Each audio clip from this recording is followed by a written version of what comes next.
Whoever's supposed to be here will then walk in once I start talking. That's been the history.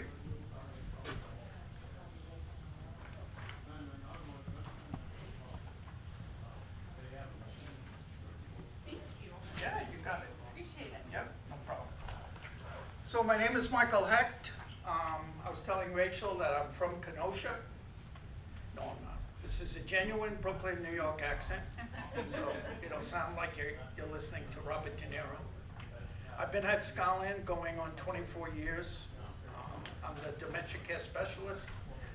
I work all over, sometimes just because of behaviors on the campus, but predominantly I'm with the folks that have a diagnosis of Alzheimer's and dementia. Okay? So many years ago, the reason why I started this is because I was listening to the media and everybody said, eat 1,000 pounds of ginkgo biloba, play Sudoku 24/7, and you can kind of, stall off. And I said, no way. And I saw families and friends come in with their loved ones, like deers in headlights, what hit them, okay? And so I said to myself, I'm gonna put together something and see how the community responds. And we're supported by 35 churches. And I went to the administration and they of course said, yeah, that's part of our mission, if we can, is to share what we've learned on any subject dealing with a nursing home. And I told them that I'd like to go out talking and speaking when I can, and here I am, going on 24 years later. I've spoken to libraries, churches, caregiver groups. I was invited by UW a couple of years ago to talk to their nursing student graduates. I was invited by the late Dr. Castillo, awesome director of the Geriatric Studies Department. And when she asked me what I thought of the seminar, I said every time I come to a seminar, it's always level 1. If you're gonna give it levels, I never hear about level 3 and 4. And she said, you wanna talk? And I said, yeah, but I'm gonna bring this accent. She goes, I don't care. She was great, she was great. So hopefully there is some information there, and this is all personal, all my experiences.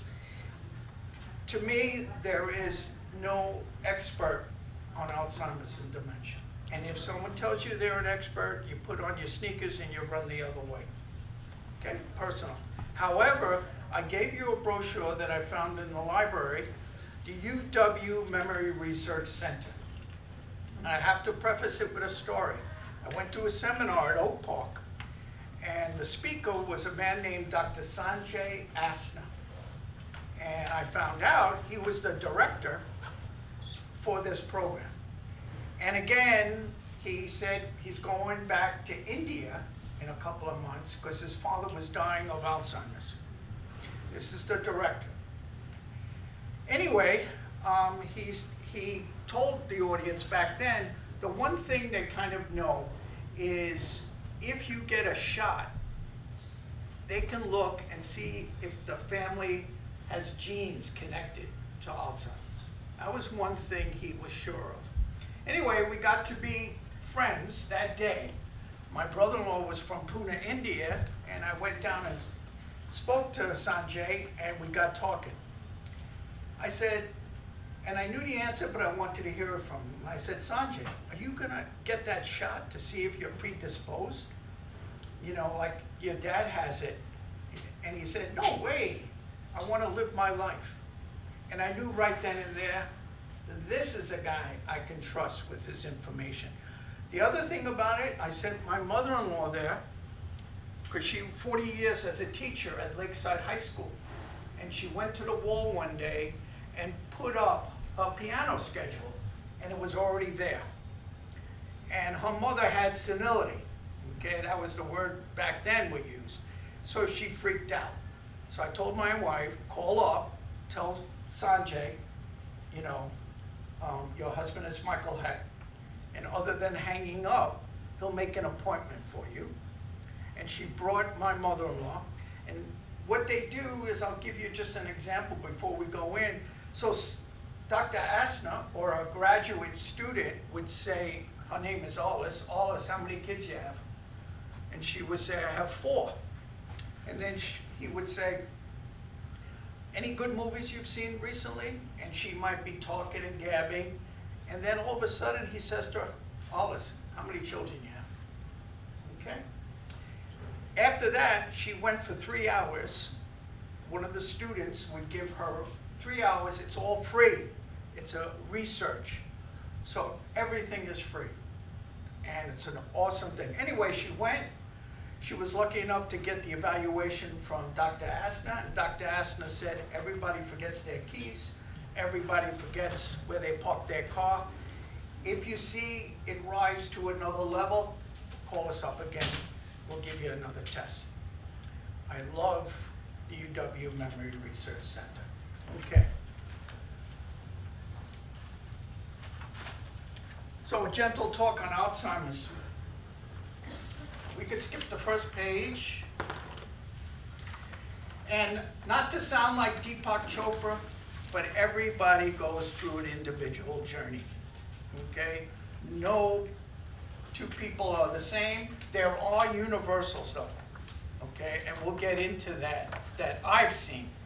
The other thing I wanted to say is the average age for level 4 Alzheimer's, and I'm saying by the time it's progressed, okay, is in the 80s.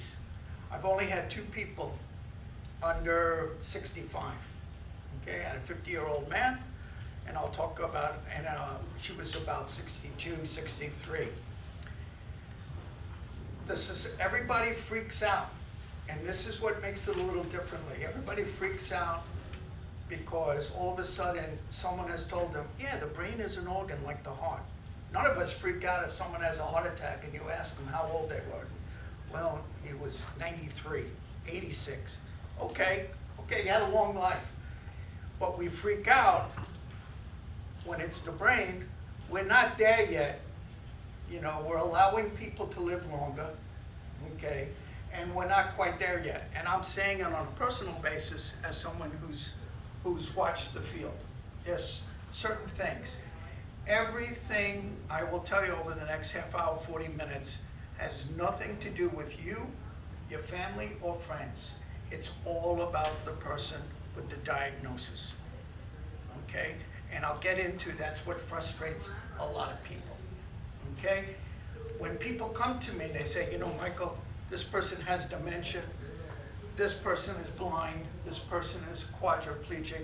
Not to be a wise guy, but I've done this over 40 years.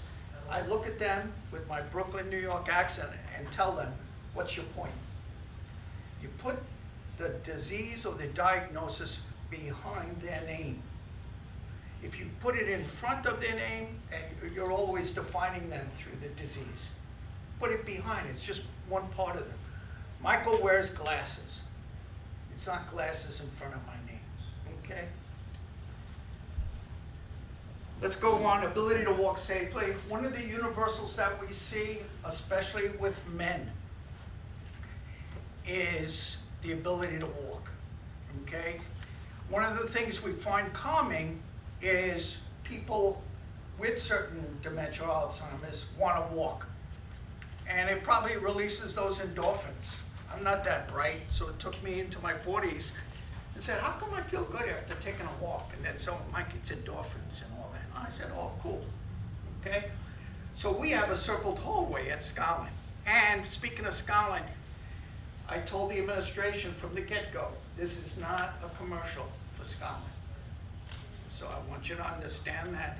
The other part of this program is to tell you folks, get a heads up on it. Start to look into facilities. If the diagnosis is progressing, you don't want to wait. You want to have your choice of facilities.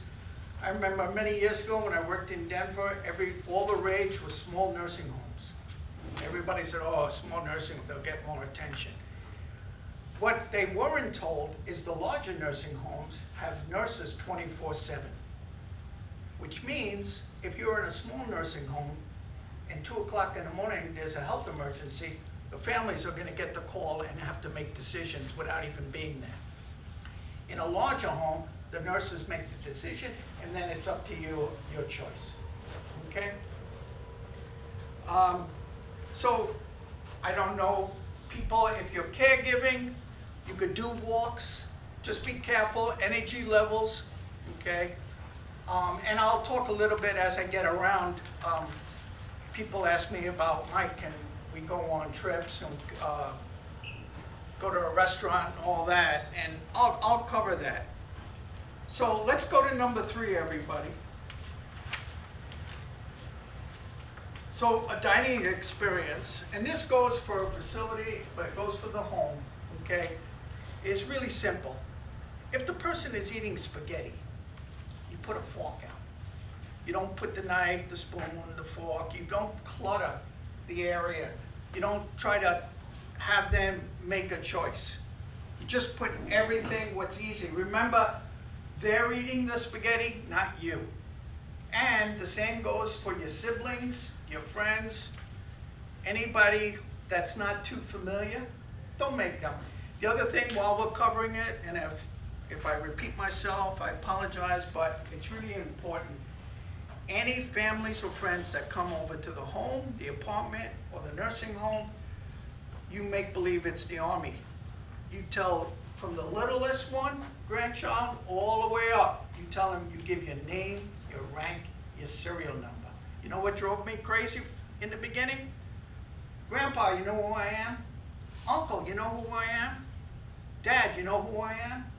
No, that's why he's here. That's why she's here. Because they don't know, okay? The other thing about a nursing home, I used to ask families that visit, I said, nobody wants to be in a nursing home. The most when they would tell me, yeah, my father's depressed, and I would go, good. They go, what? I go, yeah. That tells me that they understand where they're at. Nobody wants to be there. Their car's taken away. Their home is being taken away. Okay? The job in a nursing home or even in a home is to lessen the amount of depression. So it doesn't interfere too much with eating and sleeping. Okay? So it's really important to see it from the people. I had a wife say to me, I met her on the outside of Scotland, and I call them war stories, but it's just either that or my friend told me years ago, call them God's dancing lessons, okay? As I was walking into the front of Scotland, she's walking out, she's crying. I said, tough visit? She goes, yeah, I don't even think he recognized me. And I'm talking 50-year marriages, right? And she's crying, and she goes, yeah, my daughter called me up, it's my grandson's birthday, I don't want to go. So I said, you trust me? She goes, yeah, Michael. I said, this is what you do.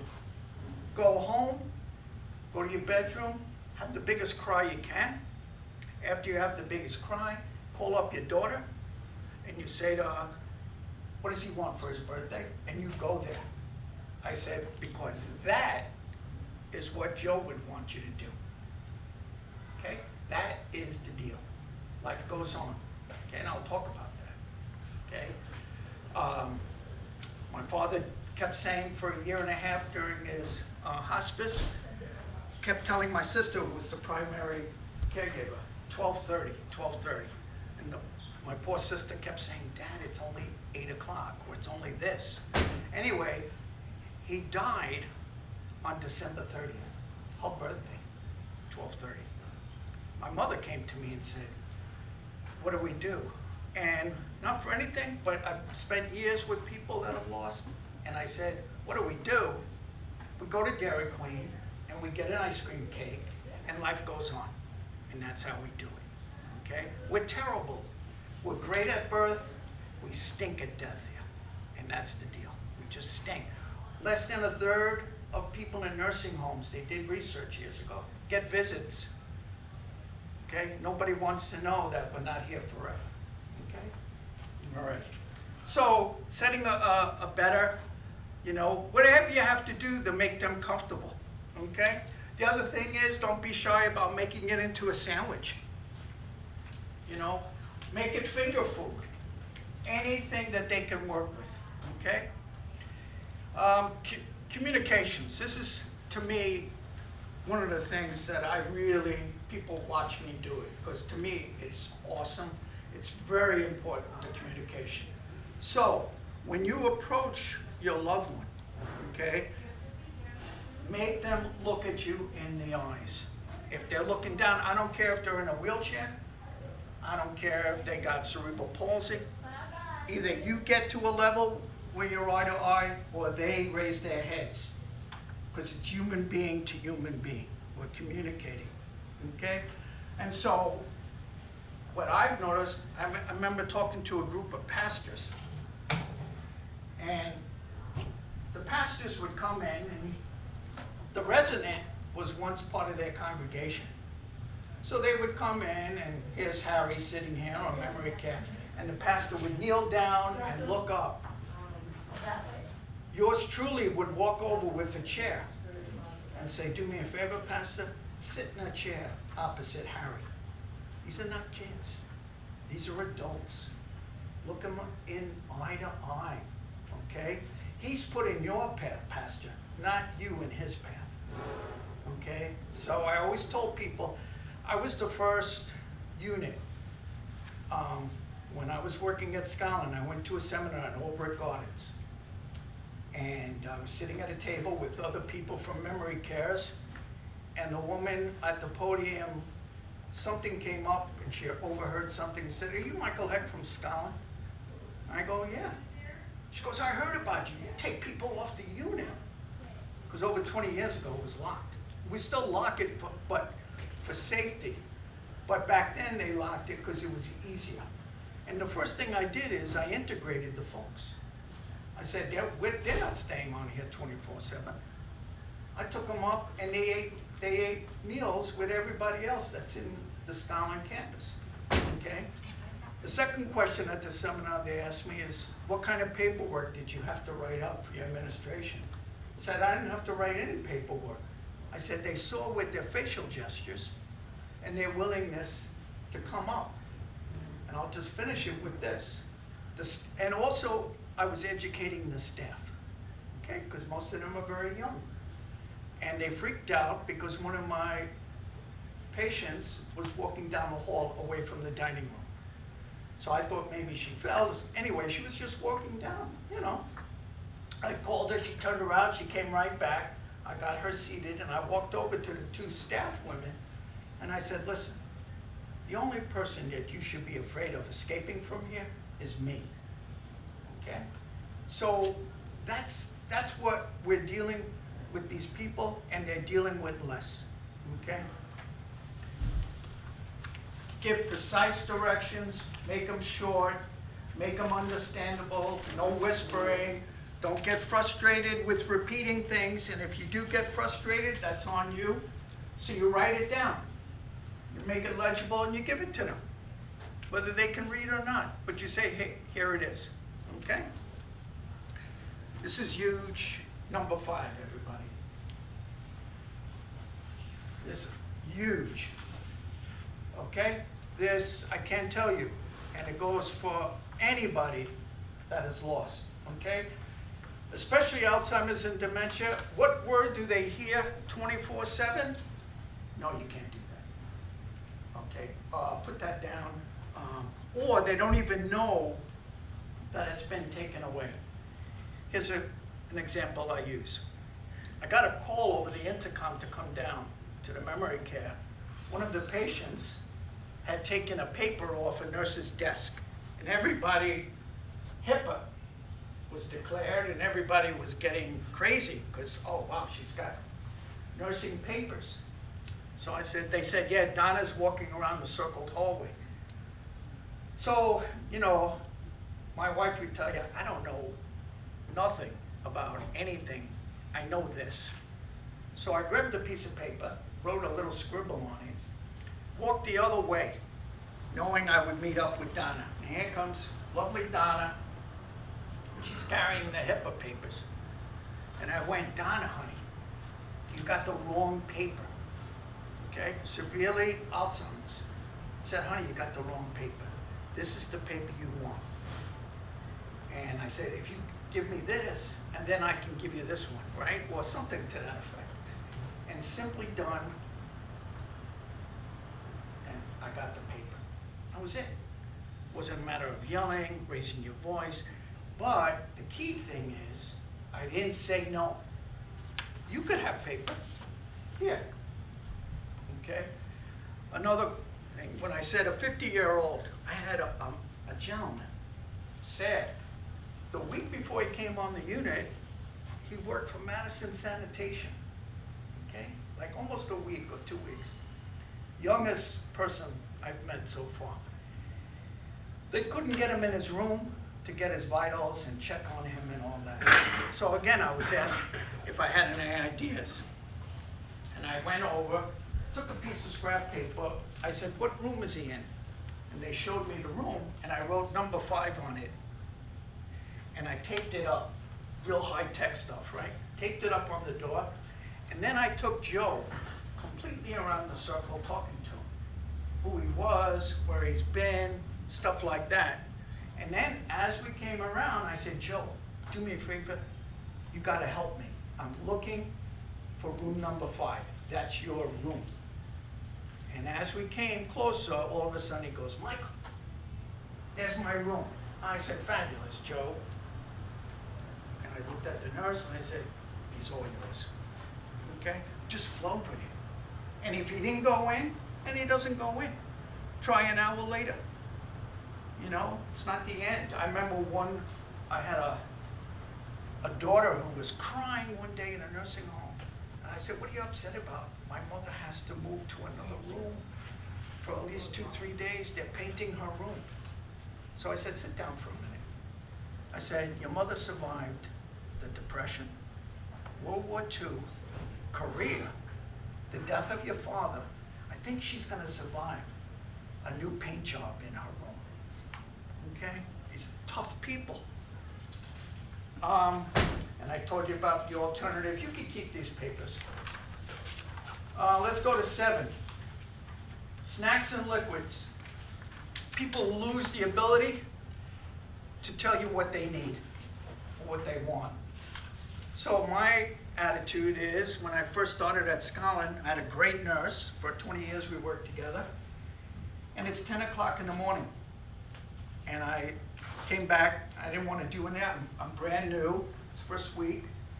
And I said, I want to give these guys ice cream, and I know it's 10 o'clock in the morning. And God bless her, she said to me, Mike, whatever you can get into their system, get into their system, okay? So, even if they say, I want to eat breakfast, don't say you already ate breakfast.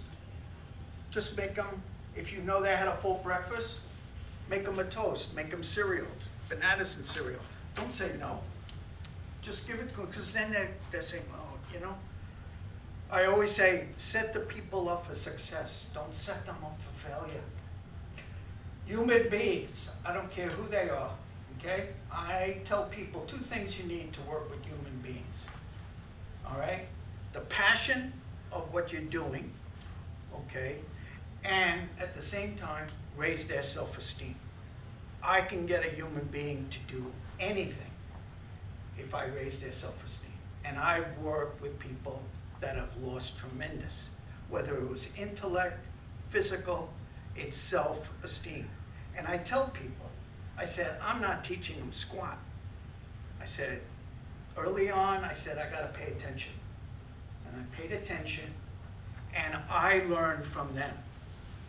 Because whatever Joe is going through, there's another Joe down the road. There's another Mary down the road, okay? Entertainment. For the first 10, 15 years, due to technology, we didn't have Alexa and all this. I never watched so much Lawrence Welk in all my life, okay? In Brooklyn, New York, there is no Lawrence Welk, all right? So, polka music, I tell people, don't watch movies.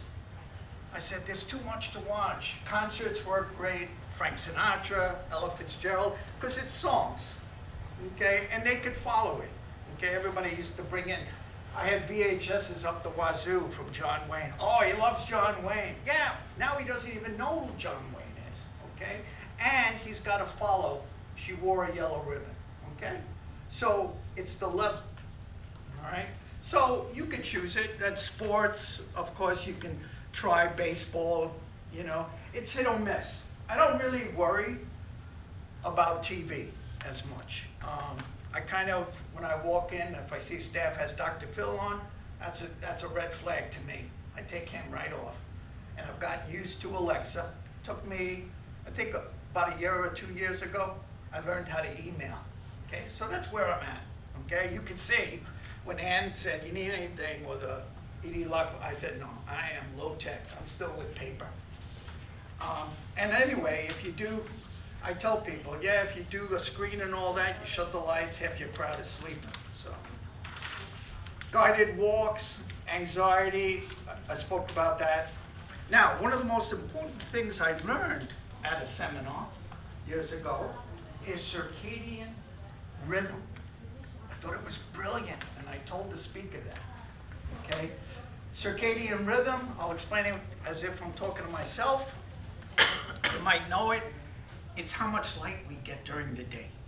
The more light we get during the day, the chances are sleeping at night will be better. So I know they make artificial lights and all this, but just having a loved one next to a window or sitting outside is really, really helpful. You know, besides everything else, okay? But just getting that light exposure, all right? Community trips. My feeling is that going from the house, apartment, or the facility, all of a sudden you have less control. When you're within wherever you are, your environment, you have more control over it if something goes on, whether it's bathroom needs, behavior needs. And I tell families, did he like Culver's? Oh yeah, he loved Culver's. I said, well, stop off at Culver's and bring it in, and we'll set you up, you can have lunch. Now, God bless the generation, my father's generation before me, because I don't see as much, but that was, besides Tom Broke saying the greatest generation, they were the greatest generation because of this. If you bring Culver's and you put it down in front of you, the first thing your loved one is going to say to you, where's yours? And if you didn't do it, they're going to give you half. Okay? That's that generation. They're going to give you half of what they have. So you get for everybody. Okay? Wherever they like. You bring in a pizza, you know, and you can have more success. Every home, whether it's in your kitchen, you can manage it. And also, if you have people visiting the loved one, do it at home where they're comfortable. Okay? All right, so, and then I put, if you do go in the community, I wouldn't do longer than 45 minutes. I personally would just do a drive around and come back to wherever they're living. I've known people that said, Mike, it's a 3-hour trip, and I'm going, oh man. For you, it's okay, not for your mom, okay? Because you got to come back too, you know?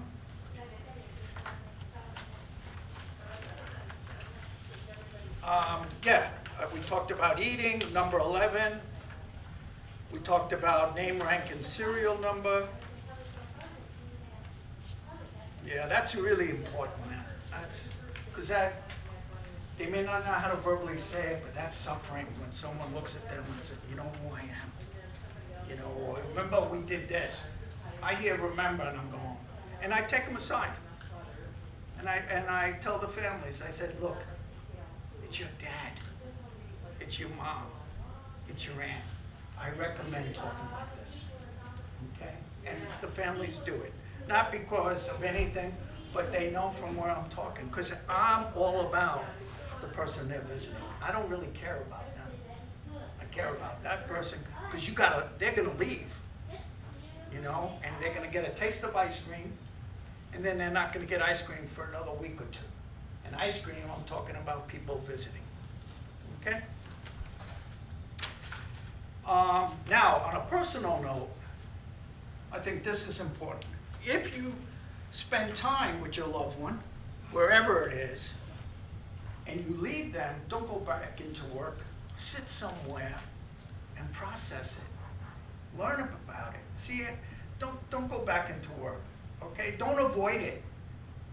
Okay? I remember my mother calling the first time. She said, Mike, I'm calling you because I thought I saw a gentleman who looked like Dad on the road. So my 3 sisters, God bless them, told her, oh, Ma, just go on, do it. And the next son said, Mom, pull over on the side of the road and have a good cry. Okay? This is the deal. You know, you recognize them, you remember. I remember asking my dad, what can I do for you? You know what he said? Just remember me. That's all that generation, that's all that people want, you know? So it's really important that you do that. You take care of yourself, because grief is grief, okay? And this is grief. I had a gentleman who gave his wife lunch every day on the memory care unit. And I was walking in the neighborhood, we're in Stoughton, and his name was Fred. And he said, Mike, you got time? Come on in. He had a beautiful Victorian house. And I always wanted to see what they looked like. Anyway, we're talking, and he said, Mike, I told my pastor. Oh, no, the pastor said to him, oh, that's really good, Fred, because now she's in a care 24/7. Now you can go on and do things. And I knew what he was going to say. And I said, Fred, the pastor didn't realize that you're grieving, right? He goes, yeah. It's a different type of grieving. Because that person you've known is not the same. Okay? So I understand that. Okay? Glasses and false teeth. As the person changes physically, if they lose weight or they gain too much weight, clothing and everything, then don't worry about glasses. Don't worry about teeth fitting in. You know why? Because they get to a certain stage where instead of putting it where we do, in the correct area until tomorrow morning, they might be throwing it in the garbage can.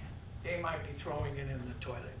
Not because they want to, because they're not familiar with it anymore. Okay? All right, let's keep moving. And I spoke about abilities. What I've seen over the years, this is 15, what I've seen over the years is people decline and then plateau, and then decline and plateau. With men, I would say every home I've worked in, at least 70% are women. I would think 30% or less are men. And my personal thing, my personal take, and it'll probably change because God bless, men are more involved with their families and we know a little bit more because we're idiots. Women know right from the get-go how to do all that social and go with the punches, all right? I'll give it a real easy thing. The nurses came to me one day and they said, we can't get Charlie to come to bingo. We want him to come out of his room for a little bit. I said, what are you asking him to do? I said, we just want him to play bingo. I said, don't ask him to play bingo. Ask him to call bingo, because that's work. For good or bad, that's what we know. It's in our DNA. God bless you. When I first moved to Madison, I know how liberal it is. I'm an old hippie, okay? All right? You women, I know, but men, we need to work. Okay, that's why you'll see guys, no matter what they're doing, and however old they are, man, give them work.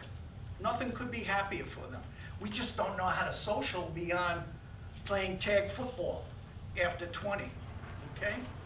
But that's the deal. So with men, and if they're Alzheimer's dementia, ask them to set the table, ask them to fold the laundry, you know? I'm not a big fan of certain groups. I remember I went to, I'm not going to give names, but I went to an association, and one of the things they put down on their list of things to do with people with Alzheimer's is pull a strand of a sweater until it unravels, okay? And I ended up speaking to the director of the association, and I said, I'll make up a name. I said, Joe, I said, let me ask you something about pulling and unraveling a sweater. I said, my father served in World War II. He raised a family for 40 years. Did everything he was supposed to. And now in his life, I said, if I walk into your facility and I see him unraveling a sweater, you're in trouble. And he backpedaled. He said, well, I said, no, none of that, you know? It's dignity. Give him dignity. I just had, this is something for Dan to think about. I just had WSTO. I've been working with Derek and Spence, Derek especially, and Bill Graham before he became director of the Opera House, for over 20 years. I've had people from memory care do like a Johnny Carson format, talking about themselves. We just had a thing yesterday where they came and taped them reading poetry, okay? And poems.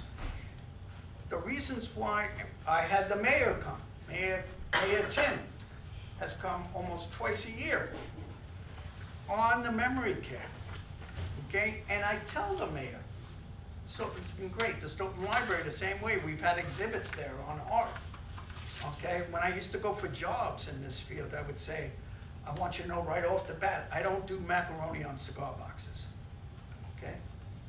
So we only limit the people by what we think they're capable of. We never ask them.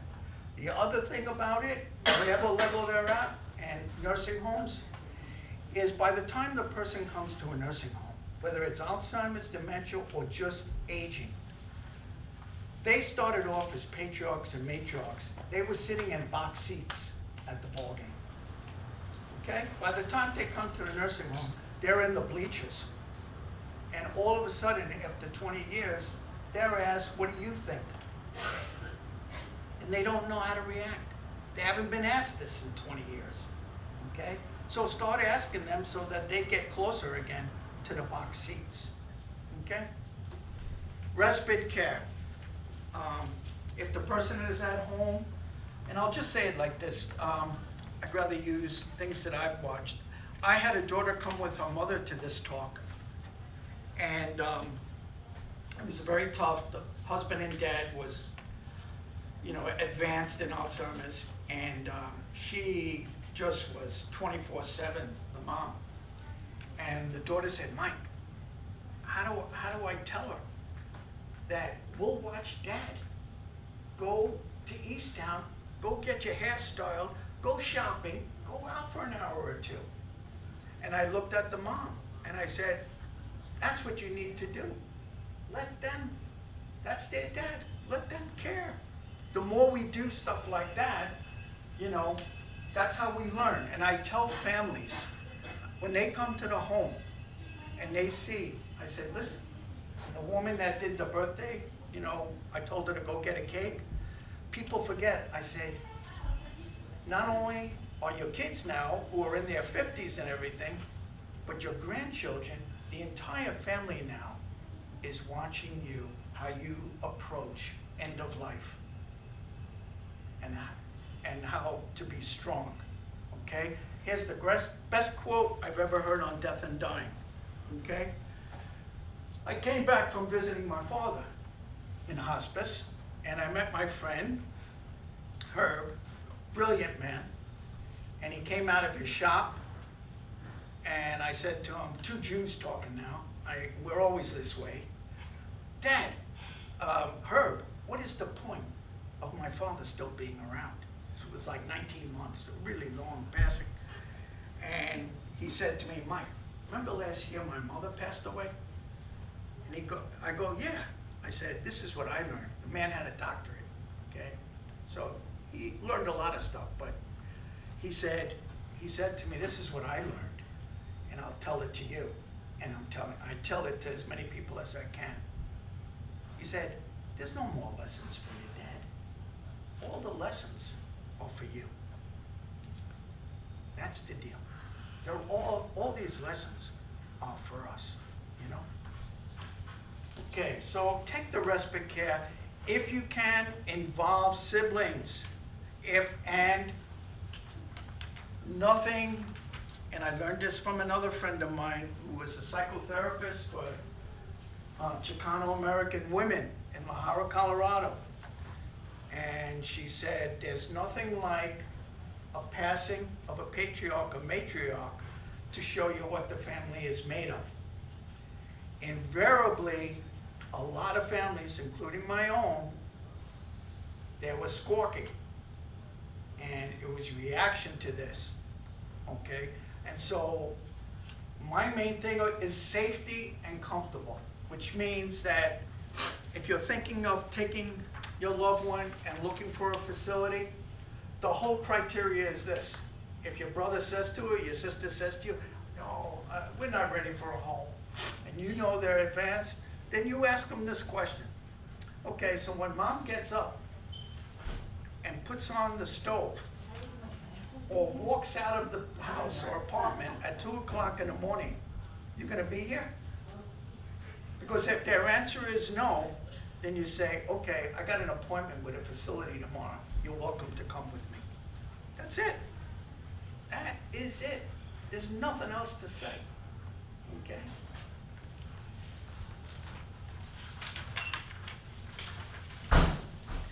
Self-care, we've talked about. Drink plenty of water, have a snack, sit down somewhere, grieve, cry, do everything that I don't do, all right? I lost my sister, my wife is always on me, she does counseling. You gotta cry, cry. I say, we don't cry, we're stupid. Women are smart, man, they cry. Right, Dan? All right, any questions? Because I have no more answers, you know what I mean? I don't even have answers, but observations that work. We're good? No, it can't be. I'll wait. Do you mind if anybody shares their circumstances or why they came here today?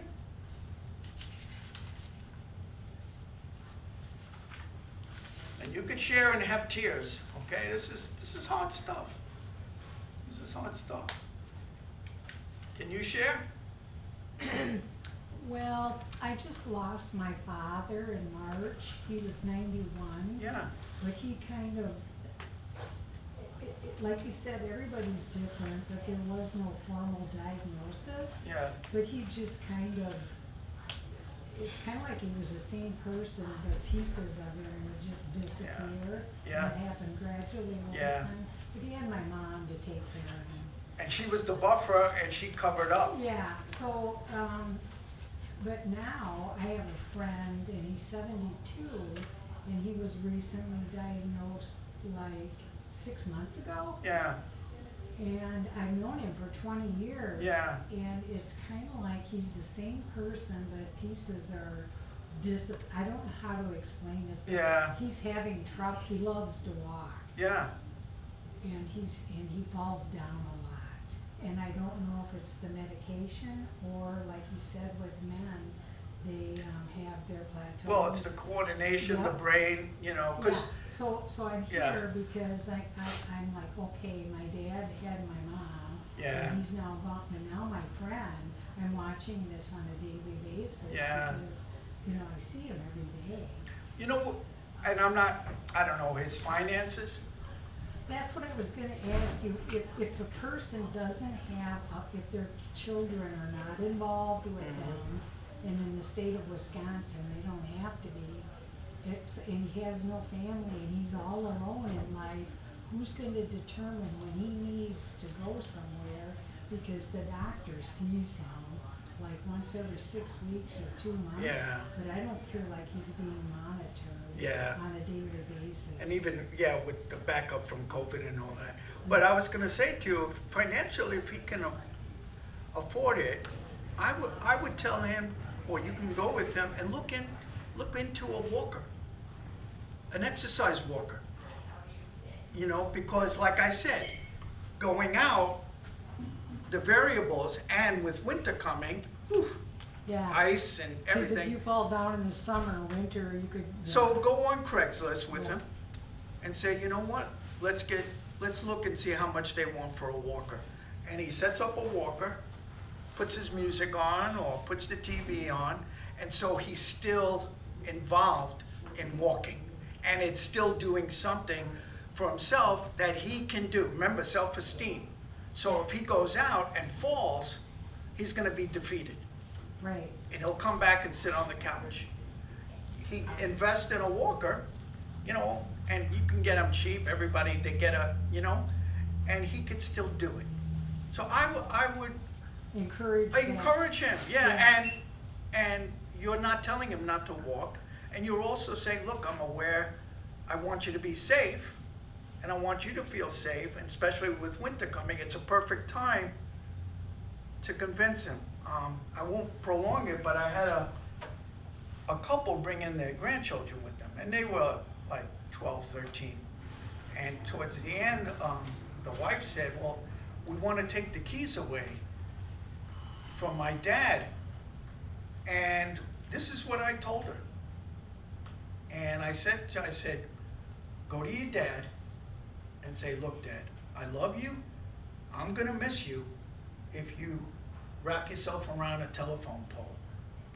But the other side of it is, you're not taking your 2 grandchildren with you in the back seat of the car.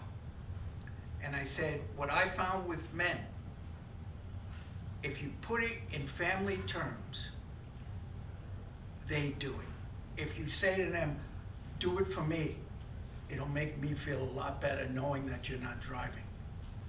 Okay, take a cab. Over 75%, if not more, men will do that. A mature man will recognize how to make other people in his life feel better by doing the right thing. If they're not mature, they're gonna be stubborn and stupid about it, okay? So down the road, it might come to that. And so that's how you know, that's one of my recommendations, you know, that it's work with people at all levels of Alzheimer's and dementias when I approach them. You know, I'll say, hey, your daughter would want you to wear that coat, okay? And I learned that, and I won't, you know, I use my own, but my dad was taking me to the airport one day after visiting with him. And I said, Dad, pull over to the thrift stores. I love thrift stores. He didn't have a belt on, and his pants were kind of, we call it schlumpy on him, you know what I mean? And I ran into the thrift store, got a belt, went over to him, and I put the belt, he could do it, but and then he strapped it in, I looked at him, went right up to his face and said, Dad, you're my dad. I want you to look good. And it showed that I cared about him. And I was looking out for him. I didn't intrude. I didn't tell him beyond that, but just wear a belt, Dad. It's good for you. You look better. And I know you've always looked better. It's the same, that's with men, you know?